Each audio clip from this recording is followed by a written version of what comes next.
বিয়ে শাদী করবেন, আপনি স্ত্রীকে নিয়ে ঘোরেন, স্ত্রীকে নিয়ে আল্লাহর সৃষ্টি দেখেন, স্ত্রীকে নিয়ে আপনি বাইকে ঘোরেন, রিক্সায় ঘোরেন, চটপটি খান, ফুচকা খান, আইসক্রিম খান, কোনো সমস্যা নাই।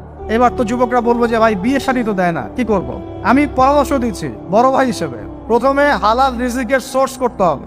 রিজিকের সোর্স না করে বিয়ে করা যাবে না, আত্মসম্মান থাকবে না। তাহলে পুরুষ মানুষের আত্মসম্মান কখন চলে যায়? যখন হাত পাততে হয় তখন।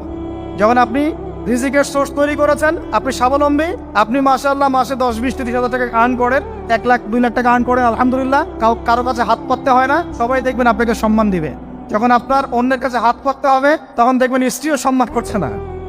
তো এই জন্য ডিগনিটি আগে, ডিগনিটি ফার্স্ট। আপনার ডিগনিটি অর্জন করতে হলে একটা হালাল উপার্জনের সোর্স লাগবে, এক। তারপরে পিতামাতাকে বোঝানোর চেষ্টা করবেন। যদি কাউকে পছন্দ করেও থাকেন, না দেখেই বা শুনে যে হ্যাঁ ওখানে একজন দিনদার মেয়ে ইত্যাদি, তাহলে পারিবারিকভাবে বিয়ের প্রস্তাব পাঠাবেন, নিজে পণ্ডিতি করতে যাবেন না, পারিবারিকভাবে পাঠাবেন। যদি রাজি হয় আলহামদুলিল্লাহ, রাজি না হলে কি নিজে নিয়ে পালাই যাবেন?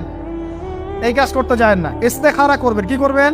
ইস্তেখারা, 2 রাকাত নফল নামাজ পড়ে আল্লাহর কাছে দোয়া করবেন। হিসনুল মুসলিম বইটা কিনবেন, ওখানে দেখবেন ইস্তেখারার দোয়া আছে। ইস্তেখারা মানে হচ্ছে আল্লাহর সাথে পরামর্শ করা। আল্লাহ, আমি এই কাজটা করতে চাচ্ছি, যদি কাজটা আমার জন্য ভালো হয়, আমার দুনিয়া আখিরাতের জন্য ভালো হয়, আল্লাহ কাজটাকে তুমি সহজ করে দাও, আল্লাহ কাজটার মধ্যে বরকত দান করে দাও। আর যদি এই কাজটা দুনিয়া আখিরাতের জন্য খারাপ হয়, আল্লাহ তুমি কাজটাকে সরায় দাও, আমাকেও কাজটা থেকে সরায় দাও।